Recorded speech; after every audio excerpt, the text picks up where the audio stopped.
Good afternoon, everyone. Welcome to the Raven Respite and our third day of conversations during the Democratic National Convention. My name is Erica West. I am a principal at the Raven Group, and I am excited today to be joined by three brilliant messaging and opinion strategists and practitioners for our conversation, Messaging Makes a Movement. I'll bring them on and we'll get started with some introductions. First, I'd like to introduce Matt Barretto, who is co-founder and managing partner at Latino Decisions. Amy Simon, who is the founding partner at Goodwin Simon Strategic Research. And Henry Fernandez, who is a pollster and strategist at African American Research Collaborative. Welcome to all of you. Good morning. So good to be joined by you. So I'm excited to have this conversation because movement messaging is sort of where I would say I geek out in general. I think that when we are talking about particularly the moment that we are in at this particular time, ahead of an election and ahead of so much progress that people are ready to make and so much ground to make up, we have to be really thoughtful about both strategy, being really clear about what we want and who can give it to us. And of course, part of that is talking to those people, hearing them, channeling what they need, what it is that we want our future to look like. And that's about inclusion, but that's also about so many of the values and so many of the things that we need to tap into in order to just be effective and have a winning strategy. So I'm excited to talk to all of you. I'd like to start with asking each of you to sort of introduce yourselves, talk a little bit about sort of what your expertise is, and then I'd love to hear a high point from any of you, either sort of globally or on any individual speech or event in the convention so far, and sort of where you think maybe we're hitting the right notes message-wise as we sort of launch ourselves into toward the election. So Amy, can I start with you? Sure. So I'll just thank you so much, first of all, for having us all here and engaging in this really rich and hopefully interesting conversation. So I'll just start by introducing myself. My colleagues and I at Goodwin Simon Research have spent the last 20 plus years conducting evidence-based messaging research on emotionally complex and socially controversial issues. We work with movements to accelerate social change. And we use an analytical framework that we've developed that we call Heartwired, because human beings are hardwired. And at the core of Heartwired strategies is really understanding your audience and constructing messaging that meets your audience's needs in order for them to be able to change and to better manage their own conflicting feelings, lessen some of their fight or flight response when an issue is polarized. So we've put this approach to work on a wide range of polarized issues, marriage for same-sex couples. We were the lead researchers for the campaigns in 2012 in Maine and in Washington State, in terms of non-discrimination protections for people who are gay, lesbian, bisexual, and transgender, in terms of wins on medical aid and dying, sanctuary laws, and other contested issues. So at the core is this part of like, who is your audience? And when you're building a movement, at the start, you're building this early base, what we call early adopters. And the things that get them excited and engaged and really wanting to work for the change that they are seeking in the world are not necessarily the same messages or motivations that are going to work for the later group, what we call the early majority or the later majority, when you're trying to get to building a majority of support for something. And so it's really important to think about when you're building that base, who are people and what are their needs? And so for the marriage campaign, that early base was actually about rights and equal rights for people who are gay and lesbian. But the next level of support we needed when we were getting past like 35-40% support, that audience was actually different and the messaging needed to be different. And the wins came about after deep research that really showed that for that next audience, the messaging needed to be about love, commitment, family, that's what marriage is. And core to success in both building your base and then building a majority is that the next phase message has to work for your base too. So the base also felt strongly that marriage was about love, commitment, and family, and not only about rights. And so understanding who your early folks are and how to get them on board, I think is really important and core. So I'll just leave it there and hand it over. Okay, great. Matt, I'll go to you, and can you talk to us a little bit about what you do specifically, and if you want to name a high point from convention so far?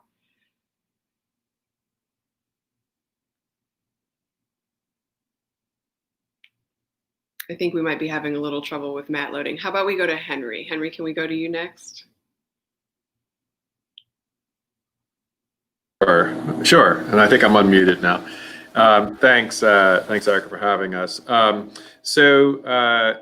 Just in terms of what we do at the African American Research Collaborative, we try to understand and then communicate Black political action. We do so in a somewhat unique way. We had a recognition that there was a significant number of African American scholars around the country who were studying Black political action. My background is in more on the political campaign side, managing political campaigns, participating in them. So we realized it was all of this research that was going on. It was having basically zero impact whatsoever on how political campaigns were being run, how issue campaigns were being run, electoral campaigns. In building out AARC over the last several years, our goal has been to bring that scholarly research to bear on a wide range of kind of political activity, but also to really change how political parties and donors and grassroots movements, as well as individual campaigns, et cetera, how they think about African American political participation, not just as kind of a one block that is focused on just a couple of issues, but instead much more nuanced group of political actors. Something that I've been really excited about with regard to this, to the DNC has been actually a poll that Matt and I did together last week, which showed that we were in the field several days before Senator Harris was named by Joe Biden, and several days after. It was one of those things where we just got lucky, and we saw this huge bump in support among African Americans and Latinos for Biden as a result of his naming Senator Harris. 11 points for African Americans, 15 points for Latinos. So we're just really excited. I think both of us are very excited about that we got lucky and that the numbers were so significant. Yeah, that's awesome. Awesome to see that in real time. Okay, Matt, are you teed up? We can go to you next. Great. I'm here, and thanks. Sorry about any technical difficulties in this new Zoom age. We're all struggling with our Wi-Fi and our kids back to school. So I've got 2 kids back to school who are upstairs streaming with their teachers. So I am sharing the Wi-Fi this morning. For bandwidth, okay. Well, thank you, Erica, for having us and putting this panel together. I'm Matt Barretto from Latino Decisions. We work with a lot of Latino advocacy groups. At least that's what we started primarily working for, was with Latino advocacy groups who wanted help in getting out the voice and the opinions of Latinos. So you think early on, there wasn't a lot of polling data, messaging research on Latinos. In most large national samples, there was maybe 80 or 100 Latinos. And so we felt that voice was missing. And we worked with Latino advocacy groups to make sure that we could tell the larger general public what Latinos felt about the issues of the day. We transitioned from there and started working with non-Latino advocacy groups who were interested in Latinos. Like, hey, what makes your community tick? What messages do I need in order to resonate in the Latino community? And we quickly transitioned to that sort of work. And then more recently in our firm, in 2016, we started working very closely with the parties, with the party apparatus, the DCCC, the DNC, and the DSCC at all levels to try to help the Democratic Party understand the best messages for Latinos, how to approach the Latino community through a culturally relevant lens, one that resonates, and how we can help get the message out and how we can inform the party to do a better job reaching out to Latinos. It's not just, and I think Henry would agree with this in terms of African Americans, it's not just going and telling clients, hey, we want to take your message and make it relevant to our community. We want them to listen to our community. Yep. And when they listen, then we think that they'll get those messages right and Latinos will be more included. In terms of the convention, I have to agree with Henry. It's exciting to see Senator Harris last night and to see the bump that she has brought to the party. And also just yesterday's messaging on the inclusiveness and diversity of America and the immigrant story. I thought was very powerful last night. So many stories we heard from immigrants and how they have come to America and made America their home and made America the better for it. And it was really inspiring last night to watch. Yes, one of the best packages so far of the last few days. It was amazing. So I'd like to bring everybody back into the conversation, and I'd like to pick up a little bit on what you're saying, Matt. This question around demonstrating that messages need to be specific and speak to communities, but also I think this challenge that we have on the left, which is this assumption, which has existed for a very long time, that messages that speak to certain constituencies are going to alienate the rest of the left, right? And I think that really has been assumption, and it's just been sort of a casualty of inclusion, right? Not having the right people in the room around the table to talk about who should be at the table and all the issues that affect our lives intersectionally. But also the opportunity cost of that has been so great. There are so many issues where there's such broad agreement, where we just don't have the coalition that we've needed to win. So can you speak a little bit more to some examples of that you've seen where we've really challenged and pushed past this idea of messaging being a limitation and who we speak to with what voice? Yeah, definitely. I'll give you a couple examples of that from some of the elections over the past 10 years. The example I always like to start with, and I think is a great case study, is Harry Reid in 2010. So following the election of Obama in 2008, of course, we remember we had the rise of the Tea Party. The president always sort of has opposition in that first midterm election. And a lot of people were saying that the Democrats need to be careful about how they reach out to immigrants and people of color, and they shouldn't position themselves as too progressive on those issues. It could alienate folks.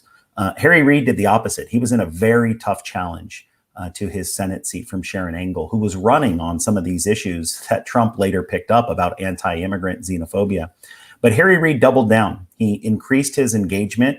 He made a commitment to pass the DREAM Act. He actually brought it up for a vote in the Senate before Election Day. And he made that commitment to outreach, and he won that election because he inspired people in the Latino community, and he didn't lose votes in the white community. He still got the same rates that he had in previous elections, only he increased his Latino share, and so that worked. You go a couple of years past that, 2014, here's another midterm election. Obama had been reelected, and many people in the immigrant community were pushing for that immigration reform bill. And it had failed in 2013, and they were still pushing for it. Many Democrats, again, they backed away from that. They were a little worried that they might alienate some folks who weren't quite ready for an immigration bill, but they ended up paying the price. And so you have former senators like Kay Hagan and Udall in Colorado and others who did not really lean in on immigrant rights and sending a positive message to the community. When a community feels excluded, when they feel like maybe you're not attacking them, but you're just not engaging them and you're not standing up for them, they're not going to turn out at historic and robust rates. So I think since that 2014 election, the party has really learned. You've seen a lot more unity. You've seen a lot more support for a progressive immigration agenda. And I think that's why you're seeing not just Latinos, but other people of color. And Henry and I have done some work on this. There's a lot of overlap in how Blacks and Latinos are viewing the intersection of immigration rights and civil rights and feeling that both of their communities are under attack. When you stand up for communities, that's when you see them come and participate at very high rates. And I think we're starting to see that at really nice levels now from the party. Okay, that's cool. Amy, can I go to you? You started sort of building on this. You started in your opening remarks with this question around and this is actually how I came to know you a few years ago. This question around pivoting messaging during the marriage equality fight and going from this space of rights to one of love and family. And that really opened up, it seems, a much greater, wider base of support for a change in the law. Can you talk a little bit more about what that process was like and sort of any sort of proof points that you had to establish in order to sort of move toward those ballot measures in Maine and Washington? Sure. So anytime that a movement is pivoting from being a base activation movement into being something that needs a majority support, essentially you need to win a ballot measure, you need to get to 50% plus one in order to succeed in whatever policy or legal change you're trying to fight for. There's going to be some discomfort and change. There's going to be some anxiety within the movement that you are selling out somehow, you are not fully standing up for your principles, you're compromising your values, and that's understandable. It's a very normal, typical part of movements and movement change, and you have to help movements be like a midwife to the movement and help them work those things through for themselves.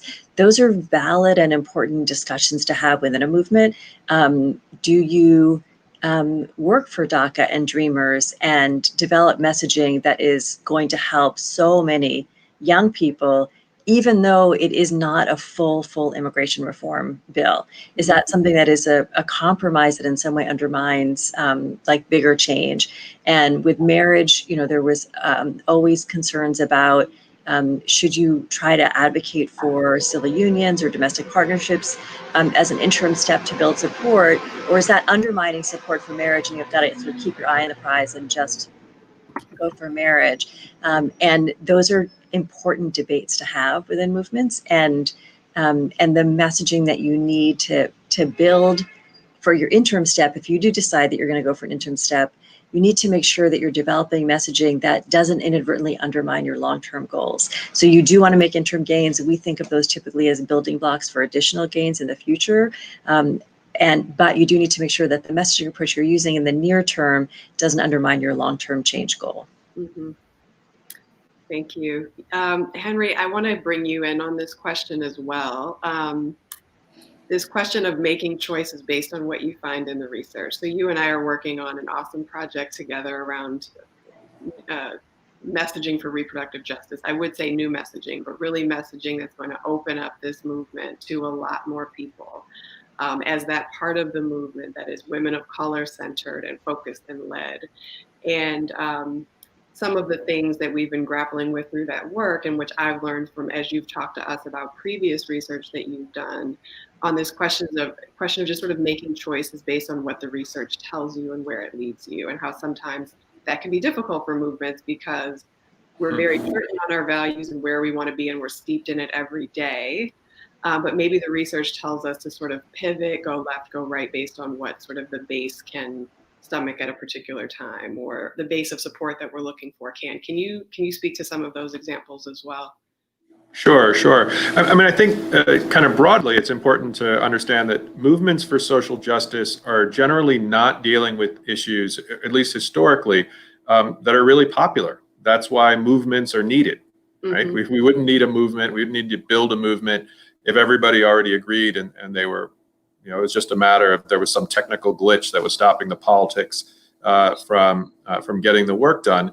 Instead, what we're trying to do is to change the politics, and so a movement is necessary.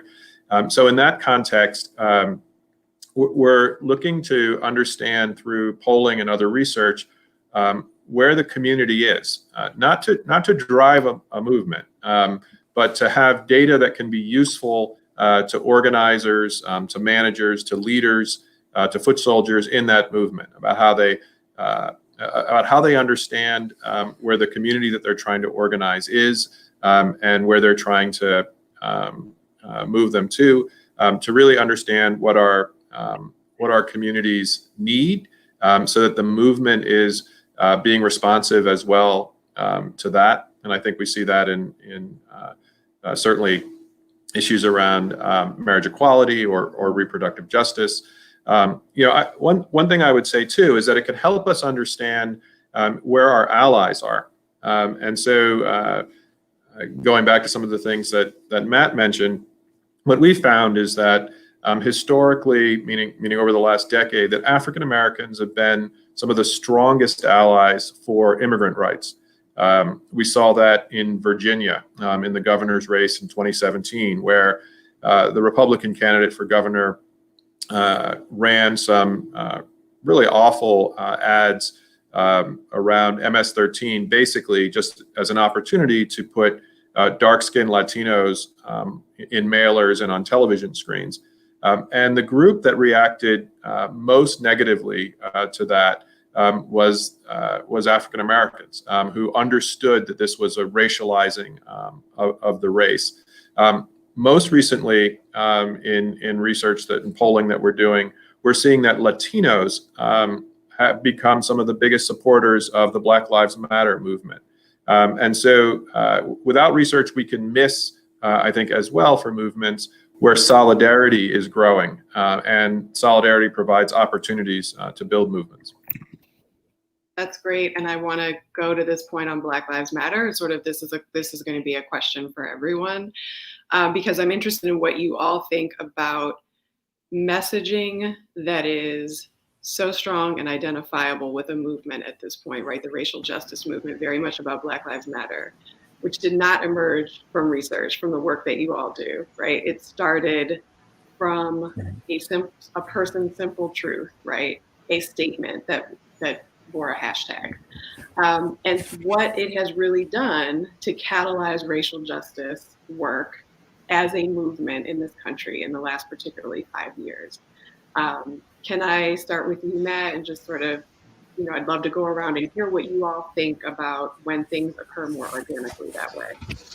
Well, I think that's exactly right. To echo Henry's previous point, these movements come about because the political system as it stands now is not addressing these. And so it takes extra political social movements to work outside the halls of Congress and to demand action. This really started, with Trayvon Martin, and we remember back to that instance in Florida.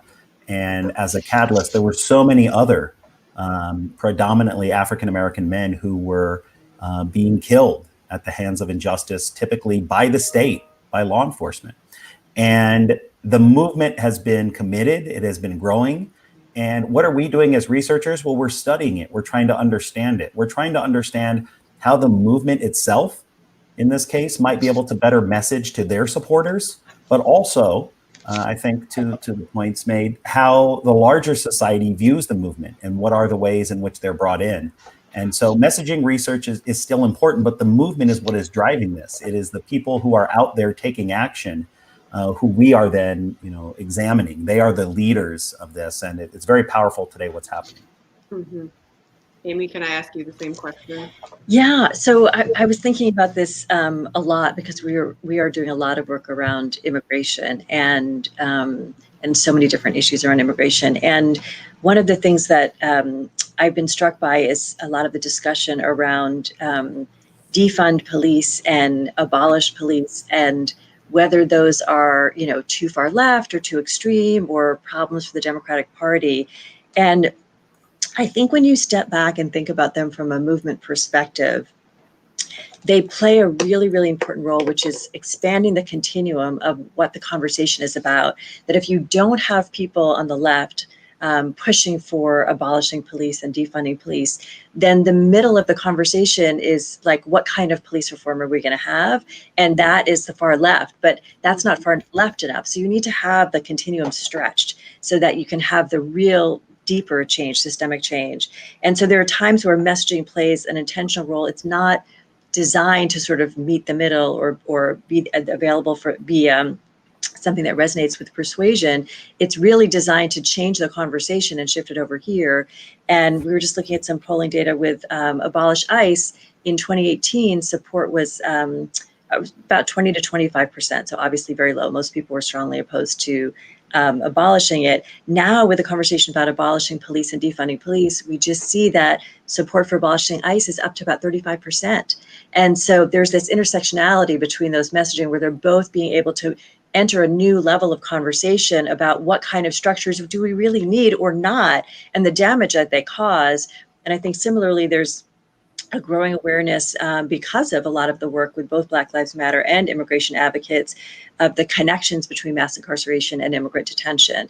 And people and voters, more and more voters are starting to see that for themselves as well. And that's because a lot of the hard work, I think, of the movements that have been driving it. So for me, there's a really vital role for these kinds of messaging conversations that are driving us in ways that we otherwise wouldn't go, and limiting the kinds of change we can even envision and think about and talk about. Mm-hmm.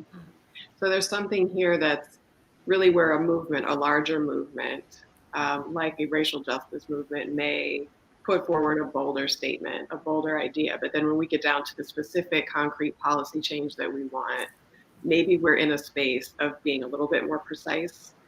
Am I hearing that? Well, not just more precise, but more is possible. So if the whole conversation is we need police reform, well, the kinds of things you could do within that police reform bucket are pretty limited, right? But if the conversation is we are going to abolish policing and we're going to defund police, then the conversation about policy is much broader. The kinds of things, the nature of the things that you can do are much bigger. And so that just opens up people's minds to more possibilities than they could have before. Does that make sense? I'm not sure if I'm explaining that well. Okay. Yeah, absolutely. Can we talk about social media as a catalyst for this? So just sort of building on this conversation around what becomes possible, right? It seems that social media also brings in a lot more people into that question. So not just as like conveyors of the message and repeaters of it, which is good to create that echo chamber online. People start to sort of engage in conversations around, you know, we're starting to see people inform the policy conversation as well, and become sort of advocates and pick up these different approaches. And you have people debating whether defunding the police is as far as we need to go, or there's something more sufficient in the middle. Can you talk about sort of democratizing messaging in this way around the policy solutions and like what we're learning from that? Henry, do you have any? Sure. I mean, I guess I'm a big believer in social media. We run big social media campaigns. I do think it's important to understand that, like, the reason we're seeing the kinds of reforms that we're seeing is because people are in the streets, not because they're on Twitter, right? And so we can kind of get too caught up in a tool, social media as a tool, and there's interesting things we can do now with social listening, so we can kind of understand what people are talking about on Twitter, but mass movements still have some fundamental elements that need to be engaged. And one problem with social media is you can actually have these events where a large number of people show up and nobody's running it. And we've seen examples of that, and that can sometimes lead to levels of confusion about what the goals are. It can lead to issues of violence. And so I do think that as movements mature, while they can originate online, they then need to have kind of organizational structure that allows for consistency in messaging, the kind of backbone of capacity that allows for opportunities to be seized. That being said, one thing that I really worry about, because there's another body of work that we do around social media platforms, is that social media platforms are, in fact, largely the ones that people primarily use. They're really ad selling tools. And so at any time, you can build a very large kind of organizing and movement set of tools online, let's say on Facebook. And then Facebook can decide to make it virtually impossible for you to communicate with your members anymore unless you pay them. And they've done that kind of cyclically, like every year or so, they kind of figure out, oh, lots of people will go to this page, so we'll make it cost more for you to go to that page, or for you as an organizer to use that tool. I think that's something we have to figure out. We have to figure out how to get people to be able to move from platform to platform so that we're not at the mercy of large, multi-billion-dollar companies who have their own interests, which are not necessarily helping folks figure out how to organize against things like large social media platforms that are multi-billion-dollar companies that can limit how we communicate with each other. And we see kind of the emergence of that here, but you really see that in other countries, right? You see that with some of the pushback on the Arab Spring. You see that in Myanmar. You see that in lots of places where kind of the tools that people have thought of as being new, useful organizing tools online have actually been used to engage in mass human rights violations. The same tools that we use. So I think it's important to kind of as our movements emerge and begin to use these tools, figure out how we remain in control of them and have the ability to move from one social media platform to another, and not be at the mercy of having to pay them, one way or the other. Mm-hmm. Yeah, and I see heads nodding. Does anybody want to piggyback on it? I'll take a stab at that one, because I think that social media, I agree with what Henry is saying. We have to find ways, but that's probably why so much is changing. And the proliferation of TikTok in this cycle and other means, people are finding other ways to communicate in other means. I do think it is the people in the street who are moving the movement, who are pushing the movement, but they are very effectively using social media. I think it's I don't know if I'd call it equally important, but it's a important part of getting the message out, because there are other folks here on Twitter, on Instagram, on other social media platforms who are watching, who are listening, who are looking and seeing what's happening there. And it's an effective way to organize and to amplify the message that is happening. And so I've been excited about that, about what has been happening with the proliferation of information related to the protest movement in Portland and Chicago and so many other cities where people have been, standing up for their rights. And they're using social media to help get the message out. Yes, there are, thousands of people in the streets standing up for their rights in these cities.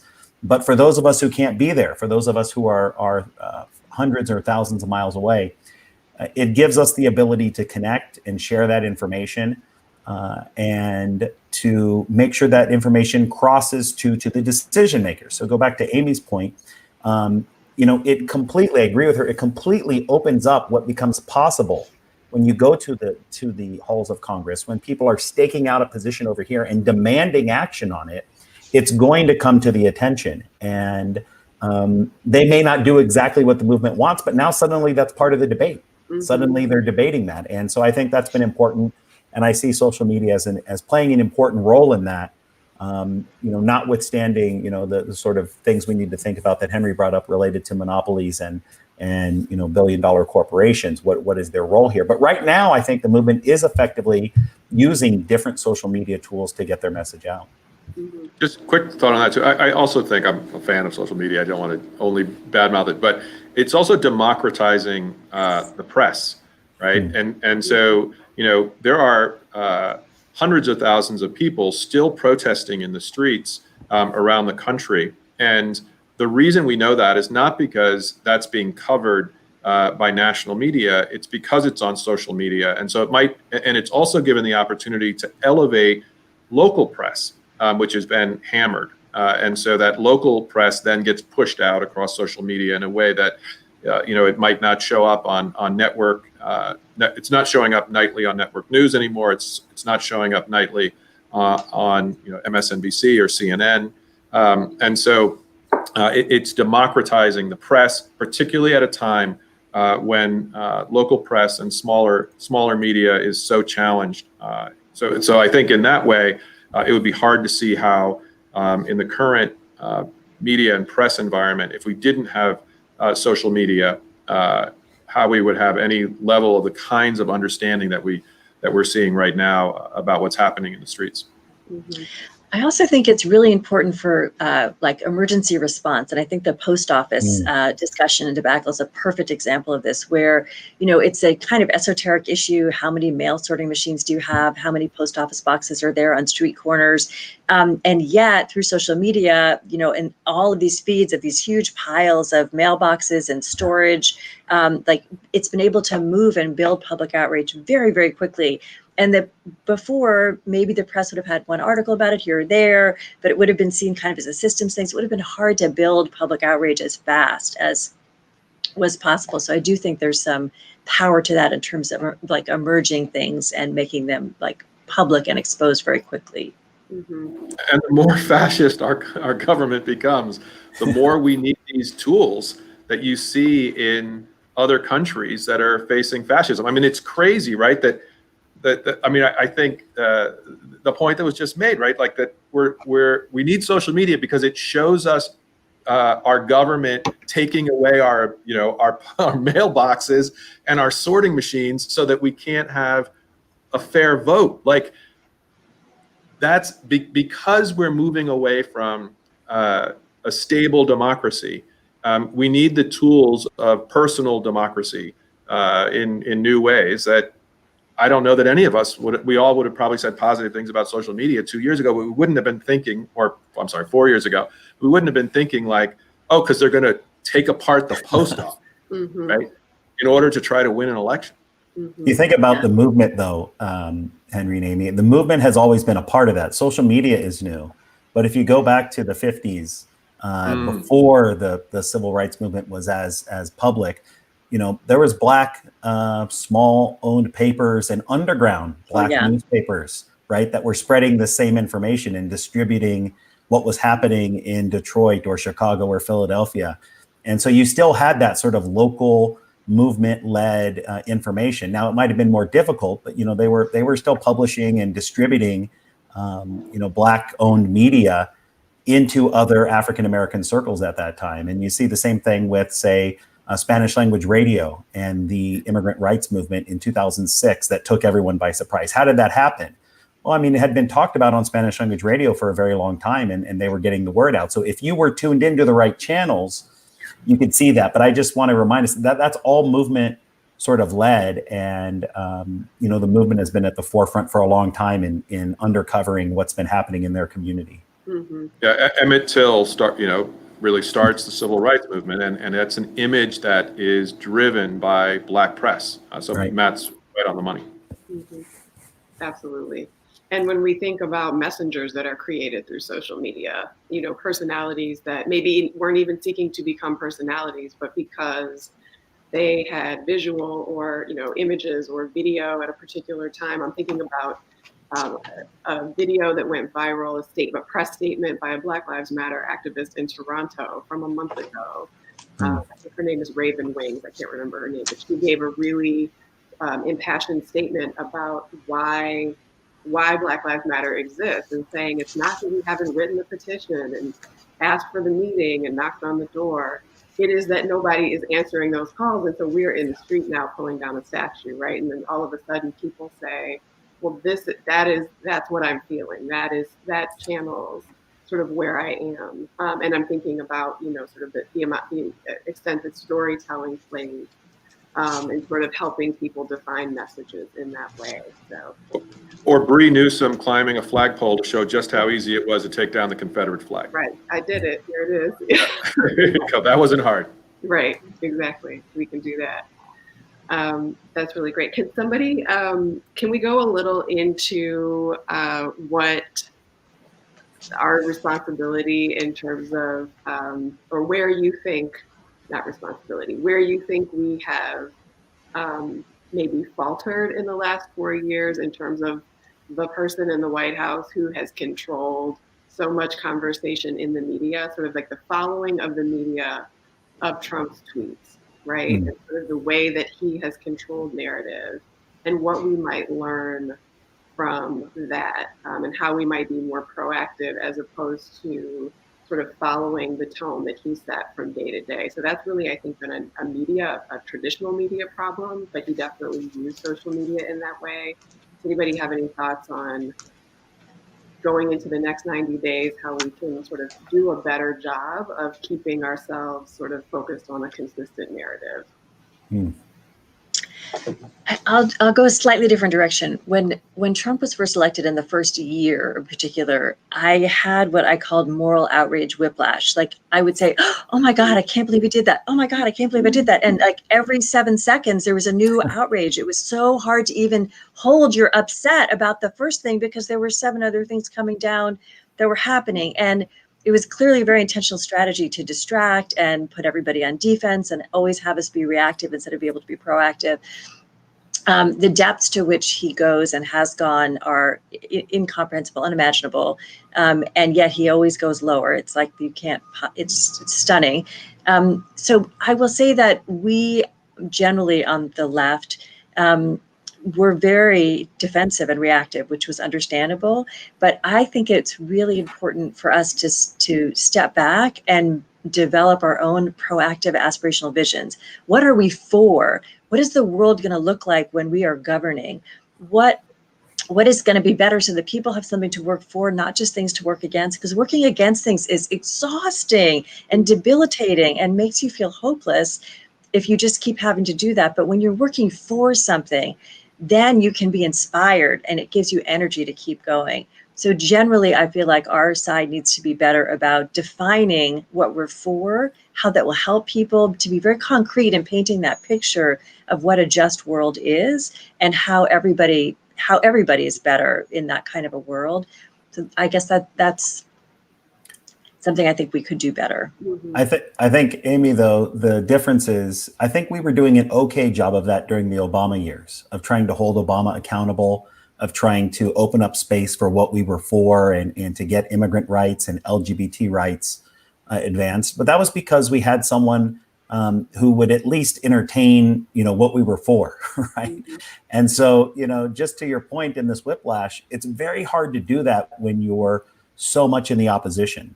There's no partnership at all who's willing to even ask what we're for right now. So it sort of depends. And right now we're on the defensive because we have to be on the defensive. We have to defend ourselves. And I'm looking forward to a time when we get a government back that may not be perfect. It may not be as progressive as we want, but it at least entertains these thoughts and will listen to us. And just to be clear, I'm not saying we shouldn't be defensive to fight back because we absolutely have to. But for me, it's a both and. We have to fight back, and we also have to be clear about what we're working towards in the longer term, even if it may not be attainable in the near term with that particular administration. I also think that, I do think we're in a very different place. So originally, Donald Trump was able to drive the narrative by doing kind of wacky game show type things, right? When he was running for office, he called people names and he simply understood better than any other candidate on the Democratic or Republican side how to use social media to drive mainstream media to cover him. And probably like the skill he has, right? He made millions of dollars, as a pretend CEO on a game show. So he knew how to do that. What's different now is that now he's doing crazy things that are killing people and putting children in cages, right? They are fundamentally fascist, right? And trying to deny people the right to vote, and not at the margins, but to try to eliminate your ability to vote the way that 40 million people currently vote, right? He's, at this point, he is driving the narrative differently. He is driving the narrative because he is trying to end American democracy, the American democratic experiment. And so I totally agree with both Matt and Amy. We need to fight the battle that we're in. We need to fight, and we also need to have a broader vision. But right now, it seems to me that the challenge in front of us is, if we don't win, there won't be a United States of America anymore. Like that, I think that's the thing, right? And so it's kind of when I think of, we look back, or others do, and say, well, look, these French partisans were wonderful. Well, the French partisans were from the right to the left. They were extremists in many ways. They were complicated. There were some folks that all of us would love as Democrats, many who were not, but they understood that the state was being destroyed, and they needed to fight back. And I think we're in that space, which is a unique space, I think, for us from a messaging perspective, which is that we need to find in this moment everything we can to energize our base on the one hand, to get out and vote, and then on the other hand, to convince more people that the American experiment is about to die if we don't win this election. And so this is like, I think we all believe all the same things, but we're in this intense moment where our research has a very different responsibility. We're not trying to just win policy fights or convince people that one policy is better than another on the left versus the right. What we're trying to do is to figure out how we get enough people to show up in Wisconsin and Minnesota and Florida and North Carolina and Arizona so that there is the United States of America a year from now. Mm-hmm. Erica, just to come back to an early question you asked about the sort of highlights of the convention, I've been struck in a positive way with how much very specific, concrete messaging there's been about how to vote and planning to vote. And, and the First Lady, when she talked about, wear your comfortable shoes, pack 2 meals, you might have to be, in line all night long, but this is what it's going to take for us to have a country, to have a nation again. And it makes me just think about the importance of messaging to be packaged around information, that oftentimes when we're actually messaging in order to get people to change their behavior, whether it's a vote behavior, vote decision, or decision to vote at all. And sometimes that messaging to be effective has to include details and information in certain ways. Other times it's sort of broader, aspirational. But to see the specificity of the how to vote, how to think about voting, how to plan for voting messaging, I think is exciting and important given how much is at stake. I really want to emphasize what Amy said. I mean, one thing that we're really doing with our clients right now is getting them to focus on the idea that that African American voters are often responsible for convincing their friends and family to go vote, and so asking questions around what information you need to convince your friends and family to go vote. So these are people who we actually think are pretty likely to go vote, high propensity voters. How can we get them what they need so that they're not just worth 1 vote, but maybe worth 1.5 votes? That's a key piece, I think, of the kind of thing Amy's raising. Great. Yeah, I'd love to go to a question in our comments. We have a question for the full panel on where you think current polling is weakest and what can be done to improve it. I can start with that. I spent a lot of time on polling methodology, and I like the image there from our questioner. That's nice, a nice profile pic. I think the first thing is to make sure that you have a good sample. I think a lot of times people, just as general consumers of the polls that are in the media, they, look at one poll, another poll. How are they so different? How is Biden up 11 points one week and 4 next? You have to look behind the hood, under the hood. You have to look at the sample. Do you have a representative sample? Are all Americans equally likely to be invited, and are their opinions being included? Are you making the survey available in different languages, or are you making it available in different modes? How are you calling people, on an old rotary phone, or are you texting them and asking them for input? So survey methodology has been advancing a lot over the last 10 years, and not every poll that you see being reported is equal, whether it's a messaging poll for a client or a poll for CNN. They're not all equally done and accurately done, and it's incumbent on the researchers, but also on the public and the press to be asking these questions. Tell me more about your sample. How do you know it's representative? How do you know it's right? And we spend a lot of time thinking about that to make sure that we can get the most accurate sample, that all people have a chance to be interviewed and included, and so that we're not missing people. And that's very, very important. And we saw a couple of missteps on that in 2016. And I think everyone's doing a better job now because of that wake-up call in 2016. Mm-hmm. Yeah. Anybody else want to take that one? Improving polling? Well, just that, the way our polls are only as good as when we actually reach a representative sample, as Matt said, and how we reach people has changed. So 1997 was the golden year of telephone research. About 98% of Americans had a landline. So you could use RDD sampling to reach everybody, random digit dialing sampling.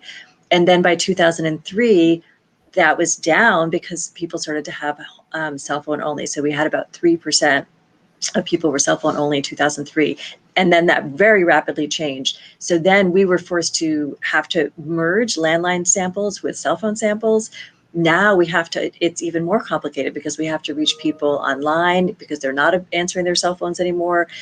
So for pollsters, the challenge is that we have to continually advance our own methodology for reaching people, how they can be reached in order to maintain a representative sample. And there are a lot of challenges around that in terms of weighting different samples and making those decisions.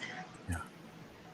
Well, I would agree with everything that was just said. The only thing I would add to it is I think we need more people of color who are doing polling, right? I think, we often are asked, how did you come up with that question? And the reason is usually because we put, 6 experts of color, 6 African-American experts in a room and asked the question and had them help us develop a questionnaire. We did this with a poll on COVID-19 and where we polled African-Americans on kind of the impacts of COVID-19. I think it's at this point now it's been cited in multiple medical journals as well as in the mainstream media because it's the poll on COVID-19 that has a large sample of African Americans and it's I think at this point like 2 months old, so it's kind of crazy that it's still kind of a primary source.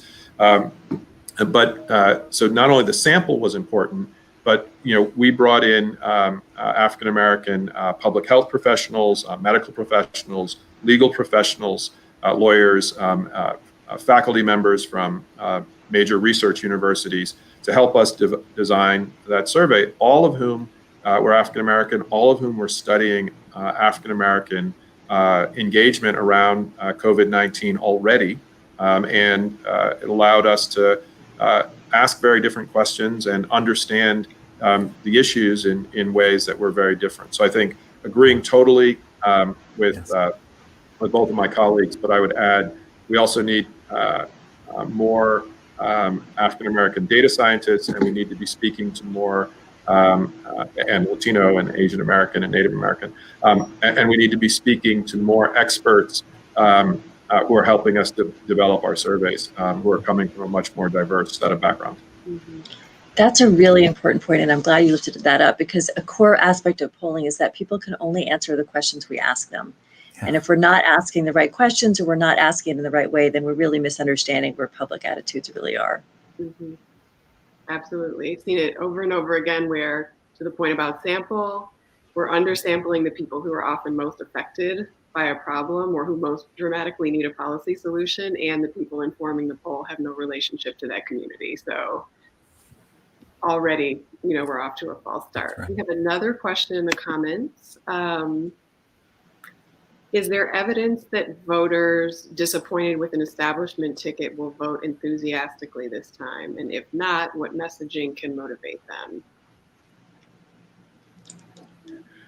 Yeah, I mean, I think right now there's a couple of issues that are motivating people. And so this is not going to sound like you could probably have come up with this without all the research that we do.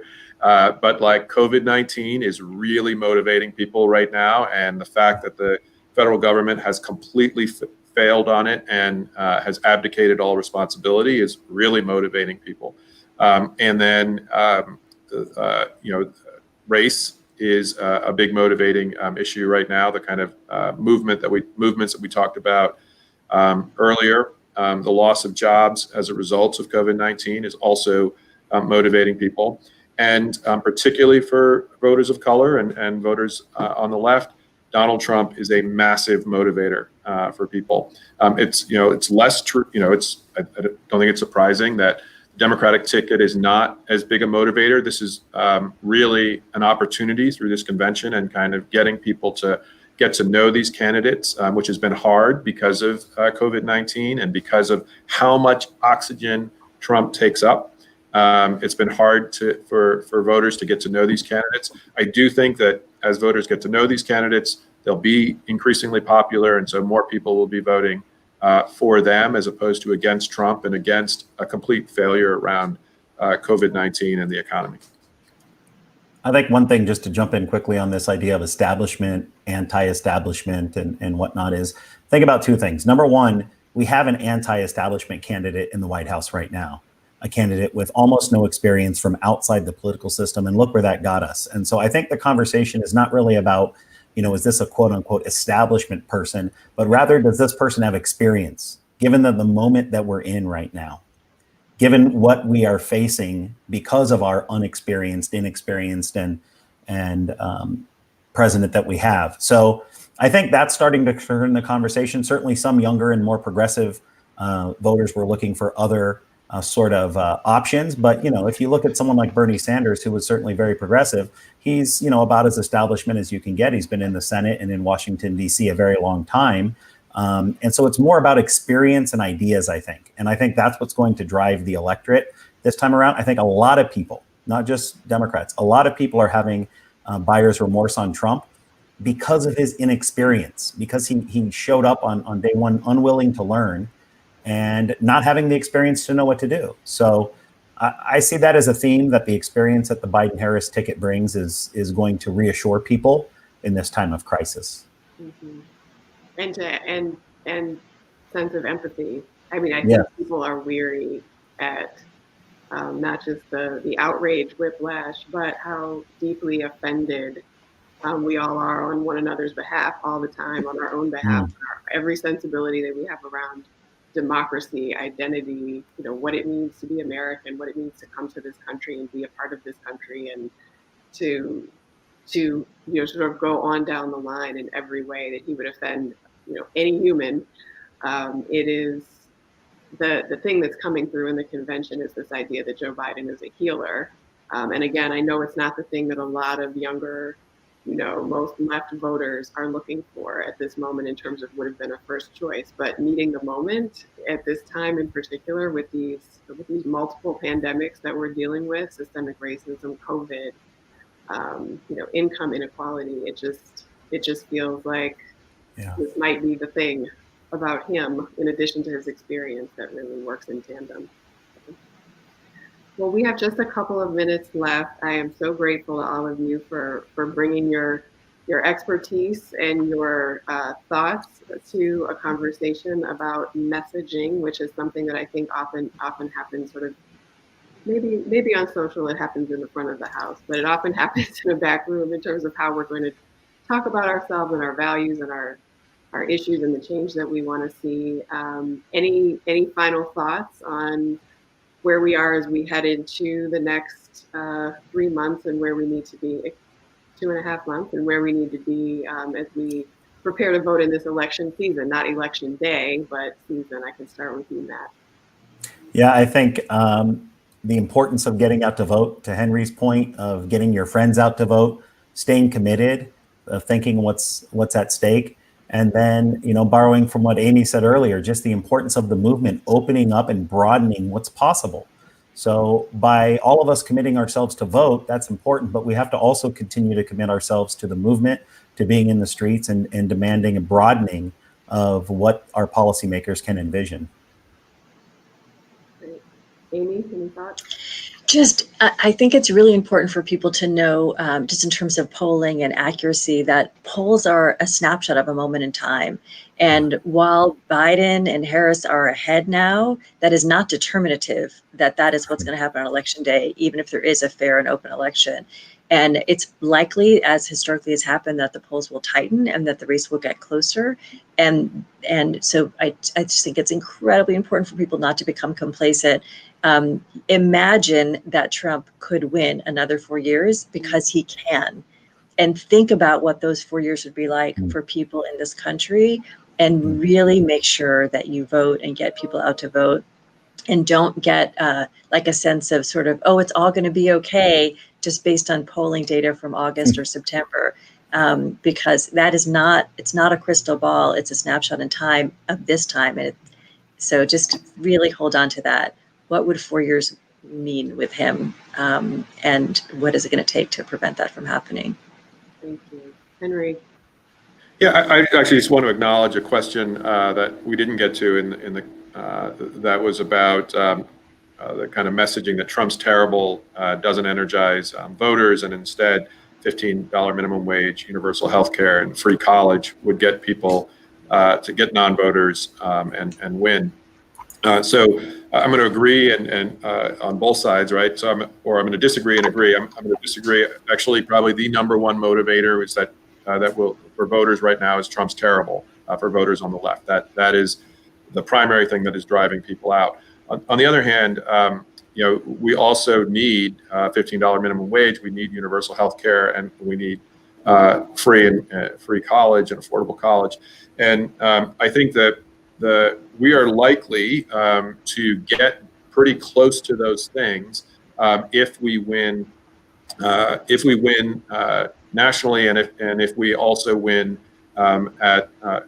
win the Senate. We're likely to see significant movement, not necessarily all the way to free college, for instance, but real aggressive growth in affordability of college.